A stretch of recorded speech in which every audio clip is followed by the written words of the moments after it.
En esta semana recibí una petición de una hermana fiel y preguntándome que si podía explicarle qué es cómo puede entenderse a través de la Escritura o cómo se define el tema del anticristo.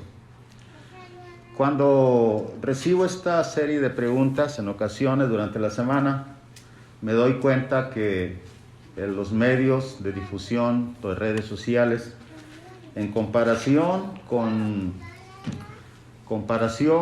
4 décadas en el pasado, no había, hermanos, tanta difusión de lo que las personas creían, ya que cada persona mantenía su ideología, su idea sobre ciertos temas de la Biblia, pero conforme ha avanzado en la historia de los medios de difusión, la modernización, los avances en las redes sociales, quienes pretenden creer o identificar que tienen la verdad al interpretar las Escrituras ganan mucho terreno, ya que están difundiendo sus ideas no solamente a nivel del país, sino a nivel mundial. Toda persona que entre a la red social y tecleen en el Google cualquier pregunta, ¿qué es el anticristo?, van a encontrar una serie de respuestas de lo que según ellos creen saber que es el anticristo. Así es que, hermanos, ¿qué es lo que la Biblia dice sobre el tema del anticristo? ¿Qué es lo que la Biblia enseña? En la carta primera de Juan, capítulo 2, verso 18 al verso 22, Juan escribe acerca de este tema, y gracias a estos textos, se han difundido diferentes ideas de lo que es el anticristo. Es bien importante que nosotros los cristianos tengamos una idea correcta de lo que es y de lo que no es. Vamos leyendo primera carta de Juan, capítulo 2, verso 18 al verso 22. Dice de esta manera Juan en el versículo 18: Hijito, ya es el último tiempo, y según vosotros oísteis que el anticristo viene, así ahora han surgido muchos anticristos. Por esto conocemos que es el último tiempo. Salieron de nosotros, pero no eran de nosotros, porque si hubiesen sido de nosotros, habrían permanecido con nosotros. Pero salieron para que se manifestase que no todos son de nosotros. Pero vosotros tenéis la unción del Santo y conocéis todas las cosas. No os he escrito como si ignorase la verdad, sino porque la conocéis y porque ninguna mentira procede de la verdad. ¿Quién es el mentiroso sino el que niega que Jesús es el Cristo?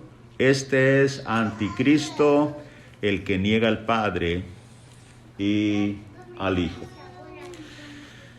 Hermanos, antes de proseguir y contestar la pregunta o entender qué es el anticristo, todo lector de la Biblia debe entender que hay elementos para una interpretación correcta de las Sagradas Escrituras.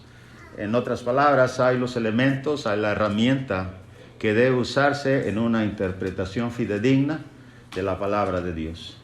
El usar la mente simplemente nos lleva a una serie de ideas confusas y que contradicen la palabra de Dios. Quien no sabe esa herramienta o esos elementos, hermanos, es muy fácil que va a confundirse o va a errar, no va a dar en el blanco. Veo en mis tiempos una gran necesidad en el pueblo de Dios. Veo una gran necesidad en el pueblo de Dios de aprender cómo interpretar Biblia. Hay una gran deficiencia en cómo entenderla, cómo interpretarla, porque no se conocen, y si se conocen, no se están usando debidamente los elementos para hacer una buena interpretación. Así es que acompáñenme a través del recorrido de la palabra de Dios. Primero, hermanos, necesitamos establecer que para poder entender alguna proposición de la Biblia, alguna parte de la Biblia, tenemos que entender cuál es el propósito del autor al escribir la carta. Esto es esencial, esto es básico. ¿Qué fue la razón que movió, por obra del Espíritu Santo, a Juan a escribir no solamente esta carta, sino la segunda y la tercera carta? yo siempre sugiero que al entender el tema de la carta primera debe entenderse a la luz de las dos cartas juntas, ya que la tercera carta tiene contenido sobre algunos anuncios personales y salutaciones personales, pero las dos cartas juntas deben entenderse, así como 1 Corintios 12, 11, 12 y 13. Es bien importante, o 14. Es bien importante estudiarlo de esa manera. Así es que, ¿cuál es el propósito que tenía en mente el autor, que es Juan, al escribir esta carta? Hermanos, en esta parte primera mucha gente se pierde, porque no sabe por qué razón Juan escribió la primera carta y la segunda. Ignora, ni sabe en qué tiempo, ni sabe a quién los escribió, ni sabe por qué lo escribió, y va a hacer una interpretación muy errada al tratar de interpretar qué es el anticristo bajo en el tiempo moderno. Eso es imposible, imposible. ¿Cuál fue el propósito? Hay una serie de comentaristas que saben no solamente acerca de los tiempos bíblicos, sino también saben acerca de por qué los escritores de la Biblia escribieron eso. Y no solamente tienen idea sobre eso, sino sobre los términos griegos, y saben mucho estos hombres. No puede ser errados, y más de 5 o 6 de estos están coincidiendo en la misma idea. Por ejemplo, cito algunas referencias de algunos comentaristas, como es, por ejemplo, el compendio del contexto cultural de la Biblia, que es el señor Kenner, página 727, el bíblico Moody, F. Harrison, que es uno de los servidores que allá en los años, ya hace tiempo, fue el primero de los que empecé a usar, y coincide en el mismo punto de por qué Juan escribió esta carta.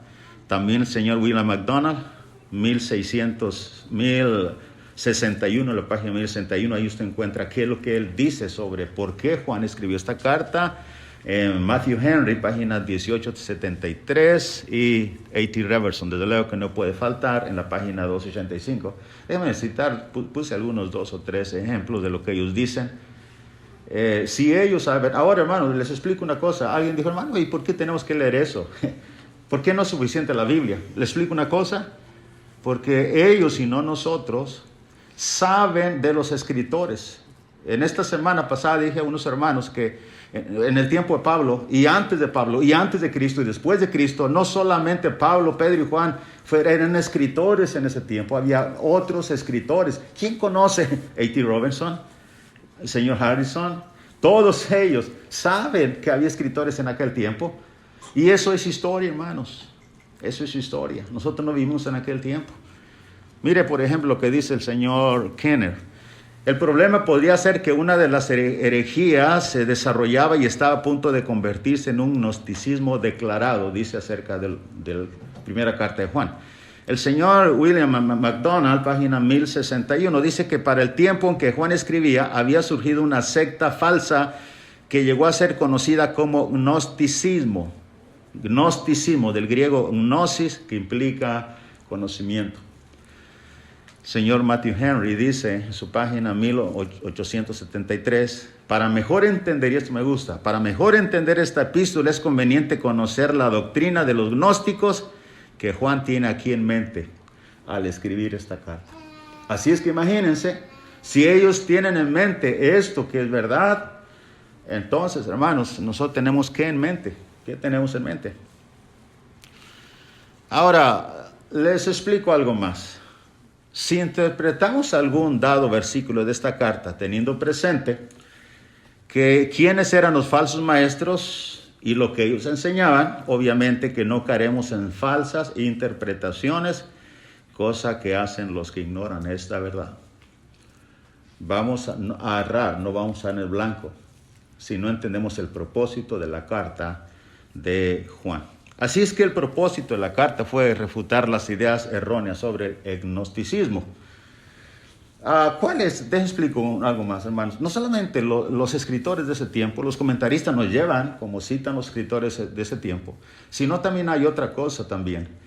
Cada libro podemos nosotros inferir y captar bien la idea de si estaba refutando alguna falsa influencia o falsa doctrina a través del contenido de la misma carta. Esto es bien importante. Por ejemplo, quien no comprenda la razón de por qué se escribió Gálatas, va a fallar, no va a poder interpretar bien cualquier versículo de Gálatas 5, capítulo 6, verso 3, no lo va a poder interpretar. ¿Por qué? Porque ignora que el propósito principal de Pablo a los Gálatas en Galacia era, hermanos, ayudarles a entender que dieran pasos hacia atrás porque estaban siendo influenciados por los de la circuncisión a volver a la ley. Y ese es todo el asunto de los capítulos, 6 capítulos de Gálatas. ¿Se fijan en eso? Ahora, si alguien quiere interpretar un versículo ignorando por qué Pablo escribió la carta a los Gálatas, ¿qué cosa? Va a fallar, no va a dar en el blanco. Eso es sencillo. Y alguien me dice, hermanos, ¿y Deuteronomio? ¿Qué es Deuteronomio? Repetición de la ley. Ahora, ¿sabe por qué se escribió? No, entonces no va a dar en el blanco. Me explico. Apocalipsis, libro de consuelo, de consolación. Mártires, ¿qué le dice eso? ¿Por qué se escribió? No sé. No vas a dar en el blanco. Me explico, hermanos. Así es que, dicho esto, vamos, hermanos, a mirar quién eran los gnósticos. Los gnósticos, según el diccionario enciclopédico abreviado, significa que el gnosticismo era una doctrina filosófica y religiosa de los primeros siglos de la iglesia. En esto había una mezcla de la doctrina de creencias judaicas y orientales. Bueno, la palabra gnosis, que quiere decir conocimiento, los gnósticos reclamaban que tenían un conocimiento superior a los demás. Esto en el siglo XXI, mis estimados hermanos, parece algo un poco fuera salido como de contexto, pero esto era así. Así sucedió en el tiempo que se escribió el Nuevo Testamento. Reclamaban tener un conocimiento superior a los demás. Ellos abogaban que lo único importante era el conocimiento y según ellos este conocimiento era la filosofía que ellos poseían. En otras palabras, el énfasis que se hace en el siglo XXI, al menos la iglesia fiel, que el énfasis es vivir santa y piadosa manera, como Pedro dijo, apartados del mal, en la condición espiritual, vivir vidas dignas. Para ellos, hermanos, era todo lo contrario. El énfasis de ellos era ese sistema más que moral, intelectual. En otras palabras, era más importante qué tanto tú sabes, a qué tanto tú vives dignamente. Ese era el gnosticismo en ese tiempo. Se dividía, he dicho una y otra vez, que se dividía en dos grupos, dos ideas en este gnosticismo, los docetas y los serintios o serintianos. Los docetas, ellos negaban la humanidad de Jesucristo. Según ellos, Cristo no tenía cuerpo físico, todo era una aparición. Por eso eran llamados los fantasmas o fantasiasti o algo así. Afirmaban ellos que todo lo atribuido a Jesús simplemente era una imaginación. Mientras que los serintios o serintianos, ellos negaban la deidad de Jesucristo, hermanos. Una diferencia. Los docetas creían que simplemente fue una idea. No fue real la venida de Cristo Jesús física. Los serintianos o los serintios pensaban y enseñaban también, negaban la deidad de Jesucristo, pero enseñaban que en Jesús entró el Espíritu Santo cuando se bautizó, por eso hizo milagros. Esto va en contra de Juan 3:1. Recuerde eso. Y que cuando Cristo murió, el Espíritu Santo lo abandonó. Y que por eso no fue Dios, sino que el Espíritu Santo hizo posible que hiciera milagros, así en palabras sencillas. Eso creían los serintianos, mientras que inclusive ellos retenían la circuncisión y el día sábado, etcétera, algunos otros detalles. Pero esta es la idea central. Ahora, hermanos, quiero explicar algo más, porque nuestra mente debe abrirse cada vez más a la realidad en que vivimos. Cuando alguien dice, bueno, hermanos, pero la Biblia no enseña eso. Inclusive hay mentes que dicen, me pudieran estar oyendo y dice, hermano, ¿por qué está hablando de serintios, serintianos y por qué no cita los textos de la Biblia? Todo quieren que aparezcan en la Biblia. Yo les pregunto, ¿cuándo se estudió la Biblia? ¿Cuándo se escribió? Dicen ellos, bueno, es un libro de historia. Le digo, ¿hace cuánto tiempo se escribió la Biblia? ¿Sabías tú eso?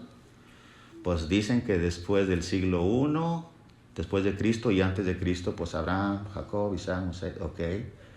Y les digo, abre tu mente. ¿Sabes tú las costumbres del tiempo de Abraham? No. ¿Sabes tú las costumbres en el tiempo de Cristo Jesús? Bueno, algo sobre la Biblia, pero fuera de lo que la Biblia enseña, ¿sabes más costumbres? No. ¿Tiempo de Pablo? No. ¿Viste, oíste, viviste en ese tiempo? No. Escuche bien esto. Hubo escritores que te ayudan y te transportan al pasado y te abren la mente y te hacen entender cómo y qué sucedió cuando se escribió la Biblia. Por decir uno, hermanos, de muchos escritores, ¿ha oído usted acerca del libro Contra los herejes? Bueno, se escribió en el tiempo más o menos en el 1800, terminando el siglo segundo. El señor, quien escribió este libro, Contra los herejes, se llama el señor Ireneo, teólogo y escritor del siglo segundo. Este hombre, usted, hermanos, este libro, inclusive, para los que ya buscan los libros en internet, pídalo, vale unos $35, creo, ya está haciendo publicidad en este sermón. Existe. A estos se llaman los padres de la iglesia. Y no de la iglesia de Cristo, sino, hermanos, simplemente eran ellos obispos, pero escribieron, esto es real. Ernest ha hablado mucho de esto. Ahí está uno de los libros. Y él, en el libro, son 5 tomos de este libro Contra los herejes, y el señor Ireneo habla precisamente acerca de la influencia gnóstica en el tiempo de Juan. Recuerde, final del siglo II. ¿Cuándo se escribió la carta de Juan? ¿Sabe eso? Esto es bien importante. Más o menos contemporáneo de aquel tiempo. Así es que, hermanos, dicho esto, primero, yendo después a la evidencia bíblica. Hay evidencia bíblica que habla que el gnosticismo precisamente, recuerda que nuestro tema es el anticristo, y dice, ¿qué tiene que ver con esto? Mucho, hermanos, siga conmigo, por favor. Hay evidencias en la carta de que Juan estaba poniendo en evidencia a los gnósticos en el tiempo de Juan. Mire, cito un texto. Por ejemplo, hemos dicho que los docetas, ellos negaban la humanidad de Jesucristo y decían que según ellos Cristo no tenía cuerpo literal o físico. ¿Recuerda eso? ¿Cómo empieza la primera carta de Juan? Versículo 1. Verso 1, lo que era desde el principio, lo que hemos oído, marque eso. Lo que hemos oído, dice Juan, lo que hemos visto con nuestros ojos, lo que hemos contemplado y palparon nuestras manos. Yo le pregunto una cosa tocante al verbo de la vida que es Jesús. ¿Qué necesidad tenía Juan de empezar esta carta hablando fuertemente y urgentemente sobre lo que él según había oído, visto y tocado? ¿Qué era el punto? ¿Por qué no empezar como las cartas de Pablo diciendo, Pablo no por siervo de Jesucristo, no por hombres ni de hombres? ¿Por qué no empieza así? Identificándose como un apóstol. Juan. A Juan urgía y sabía él que la influencia gnóstica estaba entrando entre la iglesia. Y esta es la razón. Y no necesito yo más libros de historia para corroborar lo que la Biblia está diciendo. Bajo un sentido, principio básico en la Biblia, mis amados. Cuando alguien no puede comprender por qué Pablo dijo eso, por ejemplo, ¿por qué Pablo dijo? Pues andando como niños, ¿verdad? Les di a beber leche y no carne. Y usted, ¿captamos? ¿Por qué lo dijo eso a los corintios? Cheque los contextos. Había pleitos, divisiones entre ellos. Claro que tiene sentido el texto. Y claro que tiene sentido el texto cuando Juan empieza diciendo lo que miramos, lo que vimos y lo que palpamos. Es una refutación inmediata al gnosticismo. Verso 3, y lo que hemos visto y oído, eso os anunciamos. Los docetas no solamente negaban la encarnación de Jesús, sino también, ellos decían, hermanos, afirmaban que todo lo atribuido a Jesús, es decir, su encarnación, su obra personal, sufrimiento, resurrección, ascensión, era pura imaginación. Entonces, ¿qué quiere decir con esto? Cristo no murió por nosotros. ¿Juan también refutó eso? Claro que sí. Mire, hermanos, primera de Juan 2:2. Y Él es la propiciación por nuestros pecados, y no solamente por los nuestros, sino también por los de todo el mundo. Él es la propiciación. Él pagó el precio por nuestros pecados. Nos redimió. ¿Ve eso? 2:12. Os escribo a vosotros, hijitos, porque vuestros pecados os han sido perdonados por su nombre. Y lo dice en varias ocasiones. Y en tercer lugar, hermanos, ¿sabe usted que Juan establece que los gnósticos podían ser probados como falsos maestros? A través de dos cosas. Uno, si amaban como Jesús amó, Y número 2, creían en Jesús como el Hijo de Dios. Primero, el amor, ¿por qué trata? Y cuando yo empecé a estudiar la Biblia por primera vez, recuerdo, yo decía, ay Señor, yo no sabía ni la palabra agnóstico, no sabía ni con qué se come, ni qué era eso, servidor. De ahí que, hermanos, ¿cómo iba yo a poder entender por qué Juan tanto habla del amor y tanto habla del amor? Y yo cuando lo leía, yo decía, pues si yo amo a los hermanos, ¿y por qué Juan habla tanto sobre el amor? Esta es la razón. Los gnósticos, hermanos, eran materialistas, sensuales. Ellos no amaban. Judas lo escribe de una manera increíble, de una mentalidad y una condición devastada moralmente. Ellos no amaban. 2:9, el que dice que está en la luz y aborrece a su hermano está todavía en tinieblas. ¿Note bien? Y hay siempre una comparación en la carta de Juan entre luz y tinieblas, error, verdad, etc. Siempre una comparación para identificar a los falsos. El que ama a su hermano permanece en la luz y en él no hay tropiezo, pero el que aborrece a su hermano está en tinieblas y anda en tinieblas y no sabe a dónde va porque las tinieblas le han cegado los ojos. Y eso había pasado con los gnósticos. 3:18, primera de Juan. Hijitos míos, no amemos de palabra ni de lengua, sino de hecho y en verdad. Los gnósticos decían, pero no amaban.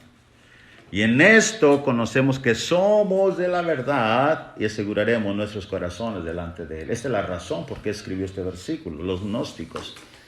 Pero también no solamente, hermano, la evidencia del amor en ellos, sino también el aceptar a Jesús como el verdadero Hijo de Dios era una evidencia, o negarla era una evidencia si era de Dios o no era de Dios. En el 3:23 de capítulo 3 de primera carta dice, y este es su mandamiento, que creamos en el nombre de su Hijo Jesucristo. No solamente creer en el Hijo Jesucristo, sino también el mandamiento de amarse unos a otros. Y hermanos, aquí hay un ligamento muy fuerte. Ellos decían que ellos guardaban los mandamientos, ellos decían que conocían a Dios, ellos eran falsos, que se habían apartado, eran apóstatas y estaban haciendo estragos e influencia entre los hermanos fieles. Así es que, ¿qué van a hacer con esto? Estaban comprometidos a decir y a hacer, a cumplir el mandamiento del amor. Este es el mandamiento que creamos en el nombre de su Hijo Jesucristo. En el capítulo 4, verso 2, dice, en esto, ¿no tiene esa frase? Conoced el Espíritu de Dios, todo espíritu que confiesa que Jesucristo ha venido en la carne es de Dios. Estos eran los fieles que están recibiendo la carta. Y todo espíritu que no confiesa, estos eran los gnósticos, que Jesucristo ha venido en carne, no es de Dios. ¿Por qué? Porque no confiesa. Otra vez el paralelismo, confesar, no confesar, amar, aborrecer, ¿se fijan eso? Y hermanos, esta es la verdadera razón. En esto, dice Juan, en esto se puede identificar. En el capítulo 4, verso 15, todo aquel que confiesa que Jesús es el Hijo de Dios, Dios permanece en él y él en Dios. Ahora, no solamente, hermanos, habla de que, dice que ahora de propiedad que es de Dios, ahora habla de permanecer. ¿No te viene el versículo 14? Permanecer, aquí está, permanecer. Ahora, todo aquel que confiesa que Jesús es el Hijo de Dios, permanece en él y él en Dios. Hay una serie de consecuencias si ellos negaban a Jesucristo. No permanecían en él, no lo tenían a él. Hay una serie de consecuencias, no te vienen estos versículos. Ahora, el versículo capítulo 5, verso 1. Todo aquel que cree que Jesús es el Cristo es nacido de Dios, y todo aquel que ama al que engendró, ama también al que ha sido engendrado por él. Cuestión de nacimiento, cuestión de amar. Un poco más cerca de ellos, 5, verso 10, 11 y 12. El que cree en el Hijo de Dios tiene el testimonio en sí mismo. Ahora pasa al punto del testimonio. El que no cree a Dios le ha hecho mentiroso, porque no ha creído en el testimonio que Dios ha dado acerca de su Hijo.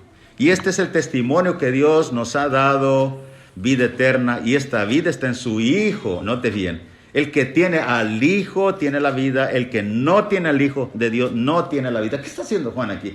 Identificando verdaderamente a los falsos. Había que probar, según el 4.1, a los espíritus, y esta era una forma de probarlos. ¿Creen realmente que Jesús es el Hijo de Dios? ¿Creen que Él murió por nosotros? ¿Realmente lo tienen? ¿Aman como Él nos ha amado? Nada de eso sucedía. Los hermanos tenían que ser iluminados a entender quién verdaderamente tenían el espíritu error y el espíritu de la verdad. ¿Quién realmente? Así es que, hermanos, he dicho que para poder entender alguna proposición de algún texto tenemos que entender cuál es el propósito del autor al escribir la carta. Tener todo siempre en mente eso al leer cada versículo de las Escrituras. No haciendo eso nos perderemos. Pero en segundo lugar, para entender alguna proposición de algún versículo, tenemos que interpretar el texto con su propio contexto. Y eso, hermanos, lo he dicho una y otra vez. No olvidar el contexto. Usar el contexto. Usar el contexto. ¿Qué son los contextos del texto sobre el anticristo? Bueno, hermanos, debo decir algo aquí bien importante.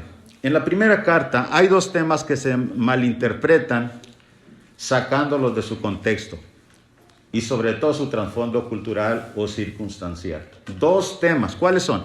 El tema del anticristo y el tema del pecado de muerte. Si entendemos el tema del anticristo, entendemos el tema de muerte. Si entendemos el tema de muerte, entenderemos el tema del anticristo. ¿Entendemos eso? ¿Por qué? Porque ambos temas tienen que ver con los gnósticos. Ambos temas tienen que ver con los gnósticos. Cuando alguien no sabe por qué Juan escribió esta carta, dicen que inclusive que el anticristo representa el Papa, que representa esto, que representa aquello, que representaba a Hitler. Y bueno, ya pasó Hitler hace muchos años. Ahora ya están buscando otro anticristo en las redes sociales. El tema del pecado de muerte, hermanos, en otra ocasión lo explico. Pero ¿sabe qué? Lo explicaré, lo dejaré pendiente para la próxima ocasión, pero debe interpretarse a la luz del gnosticismo, ¿no? Es mucha tentación, ¿verdad, Gerardo? ¿Qué eres? Ok, ahora, hermanos, el punto es, ¿qué es esto? Que el anticristo no era una persona en sí y no es una persona en sí. El anticristo, escuche bien esto, es un movimiento, fue y es un movimiento filosófico que niega la deidad de Jesucristo. ¿Quién lo hacían? ¿Quién negaban la deidad de Jesucristo? Los gnósticos, tanto los erintianos como los docetas. Claramente, ya lo he dicho al principio. Ahora, veamos, usando el contexto. Ahora la idea es usar el contexto. No salgamos del contexto. Capítulo, verso 18. Hijito, ya es el último, es el otro texto que habla del anticristo. Capítulo 2, 1 Juan 2, 18. Hijito, ya es el último tiempo y según vosotros oísteis que el anticristo viene, así ahora han surgido muchos anticristos. Por esto conocemos que es el último tiempo. Le explico rápidamente. ¿Qué es el último tiempo? El último tiempo no es el siglo XXI. No es, usted lo van a corroborar, ¿qué es el último tiempo? El último tiempo se refiere a la parte final de la dispensación del Evangelio, la parte final, cuando las últimas cartas están escribiendo, cuando vinieron precisamente los gnósticos a la iglesia a inquietar con sus falsas ideas. Ese es el último tiempo del periodo del Evangelio. Miren los contextos, hermanos, rápidamente, no hay mucho tiempo. Isaías 2:2, acontecerá en lo postrero de los tiempos. ¿A qué se refiere? El nacimiento de la iglesia y correrán a ese monte espiritual. Hechos 2:17, y en los postreros días, había dicho Joel, según el verso 16, Hechos 2:16 y 17, en los postreros días, verso 17, dice, Dios derramaré de mi espíritu sobre toda carne. ¿En cuántos? Los postreros días, los últimos días. Otro contexto, 2 Timoteo 3:1, también debes saber esto, Timoteo, que en los postreros o últimos días vendrán tiempos peligrosos. Judas, versículo 18, versículo 18, los que os decían, acuérdense lo que decían los apóstoles de nuestro Señor Jesucristo, verso 17, en los días, los que os decían en el postrer tiempo, en el último tiempo, en el griego se traduce en la última hora, al periodo final del Evangelio, en el postrer tiempo, y es exactamente lo mismo, hermanos. Por eso es que en el último tiempo se refiere a la parte final de la dispensación del Evangelio, donde y cuando Juan escribió y vivió, en pocas palabras. Noten bien, ahora, ¿qué es otra cosa que podemos entender en el texto? Así es que si es el último tiempo, por esto conocemos que es el último tiempo. ¿Por qué? Verso 18, según vosotros oís que el anticristo viene y es ahora, y así ahora, no tiene la palabra ahora, dice Juan, han surgido muchos anticristos. Por esto conocemos que es el último tiempo. No es en el siglo XXI, donde tú y yo estamos viviendo. Así es que, hermanos, otra cosa más. Dentro del mismo texto hay evidencia de que el anticristo, otra vez, no es una persona, sino un movimiento filosófico que niega a Cristo Jesús. Otra vez analicemos el texto. 2:18, primera de Juan. Note bien. Hijito, ya es el último tiempo y según vosotros oísteis que el anticristo singular, uno, el anticristo, viene. Así ahora han surgido muchos anticristos, plural. ¿Cómo lo explica a la gente? Que quiere atribuirle primero a Hitler, después al Papa y después no sé a quién. Si Donald Trump ya pasó. ¿A quién, hermanos? ¿A quién? Note bien el texto. Así han surgido muchos anticristos. ¿Qué otra cosa puedo ver en el texto? En el contexto, usando el contexto. El mismo texto y el contexto. Verso 19. Texto posterior, salieron de nosotros. ¿Qué dice eso? Que estos que apostataron y negaban al Mesías, al Hijo de Dios, hermanos, eran contemporáneos de Juan. Salieron de nosotros, eran hermanos apóstatas. Por eso Pablo escribió a Timoteo acerca de este tiempo que iba a venir. Hombres amadores de sí mismos, vanagloriosos.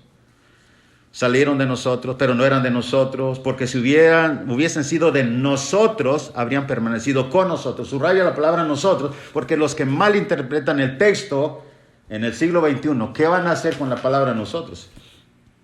¿Cómo pueden incluir a Juan en el siglo XXI? Cuando Juan escribió, ¿cuándo, hermanos? En el siglo I. Es lógico, ¿verdad? Esto es trazar correctamente las Escrituras. Bueno, note bien, capítulo 2, paso hasta el verso 22. ¿Quién es el mentiroso? Sino el que niega que Jesús es el Cristo. Este es, note bien, anticristo, el que niega al Padre y al Hijo. Note bien que el texto no está diciendo, no dice el anticristo como un personaje, sino que es anticristo. Anticristo. Entendemos eso también. Si fuera un personaje diría el anticristo, pero no es un personaje, es un movimiento filosófico. Y aquí está diciendo, este es anticristo. ¿Cómo ejemplifico aquí? Es como cuando alguien se opone a un movimiento, ¿verdad? Como aquí el movimiento de la política, el republicanos. Dice, este es anti-republicano. Creo que esa es la buena idea, ¿no? Y esa es la idea correcta del texto. Ahora, hermanos, estoy diciendo que no era un personaje. Y otra cosa más, en el versículo 3 del 4 dice, y ahora ya está en el mundo. ¿No alcanzan a mirar ahí? Sí. Ya está en el mundo. ¿Qué implica eso? Que fue en el tiempo de Juan. No es en el tiempo del siglo XXI. Creo que esto es muy fácil. Ahora, para entender que el anticristo, el movimiento anticristo, el movimiento y filosofía de negar a Jesucristo, lo habían adoptado y estaba ¿en quién? En los gnósticos, plural, todos estos apóstatas. Ahí está la evidencia, capítulo 4, verso 5. Ellos, primera de Juan 4, 5, ellos son del mundo, por eso hablan del mundo y el mundo los oye. ¿Ve ahí? Muy claramente, hermanos, muy claramente. Así es que otro pasaje ya casi terminando. Segunda de Juan, saliendo de la primera carta, por eso decía que en la segunda carta también debe estudiarse junto con este tema. En la carta segunda, en el verso 7, note bien, porque muchos, la versión 60 dice así, porque muchos engañadores han salido por el mundo que no confiesan que Jesucristo ha venido en la carne. Esto eran los gnósticos. Quien esto hace es el engañador y el anticristo. Ahora, hermanos, mire esto. Traducción correcta. Biblia, Nueva Traducción Viviente, usando el 6 y el 7 de Segunda de Juan. El amor consiste en hacer lo que Dios nos ha ordenado, y Él nos ha ordenado que nos amemos unos a otros, tal como ustedes lo oyeron desde el principio. Verso 7. Les digo esto porque muchos engañadores han salido por el mundo.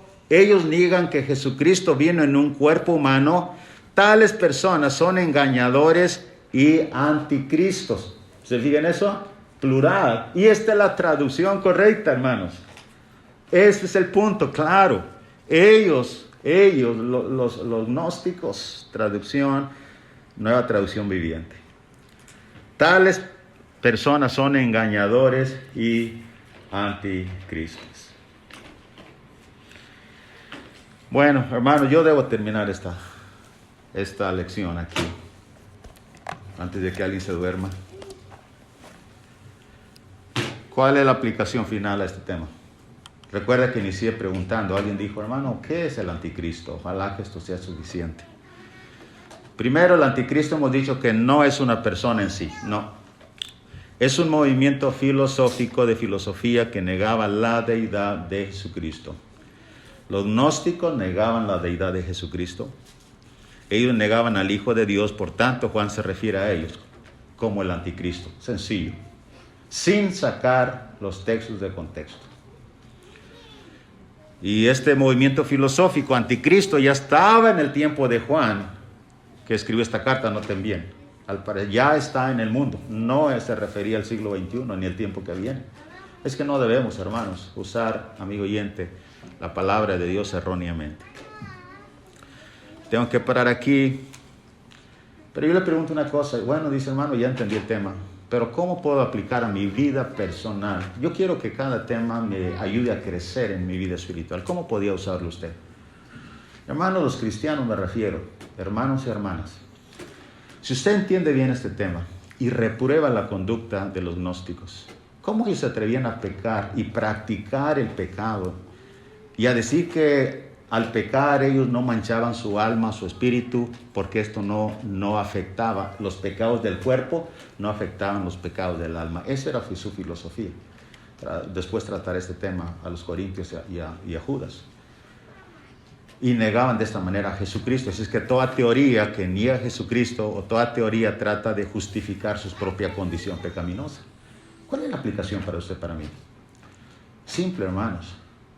Si la muerte de Jesús la creemos, la venida de Cristo Jesús a morir en la cruz por nosotros la creemos, pero ¿qué tanto la hacemos realidad para vivir vidas dignas delante de Dios? ¿Qué tanto nos abstenemos de vivir una vida pecaminosa en el mundo? ¿Qué tanto nos esforzamos por vivir una vida digna delante de Él? Que esa verdad de que creemos que Jesucristo verdaderamente es el Hijo de Dios nos llegue a apartarnos, que es lo que Juan quería precisamente infundir a través de estas líneas a nuestros hermanos fieles. ¿Qué tanto, hermanos? ¿Qué acaso dar rienda a pecaminosa nuestra vida no es lo mismo que negar al Santo? ¿Somos anticristos o aceptamos a Cristo como crucificado? Para aquellos que no han venido a la obediencia, hay una lección muy clara aquí. Usted dirá, yo no soy gnóstico, yo no niego a Jesucristo, que es el Hijo de Dios. Bueno, dice la palabra de Dios que el que lo niega delante de los hombres, el Señor le negará. ¿Cuál es la evidencia de que cree que Jesucristo es el Hijo de Dios? Cuando le confiesa con su boca, Romanos 10, 9 y 10. Porque con el corazón se cree para justicia, pero con la boca se confiesa para salvación. ¿Qué tanto entra el gnosticismo en tus mentes, en tu vida, de tal manera que aunque no niegas como los gnósticos, lo puedes hacer de una manera deliberada? Hermanos, hay lección para ti, para mí. ¿Qué es el anticristo? No es un personaje, es una influencia que empezó en el tiempo de los gnósticos, en el tiempo de Juan, y prevalece hasta el día de hoy. Quien abrace esa idea y refute o niegue la existencia de Jesucristo como real en la vida, tiene esa filosofía del anticristo.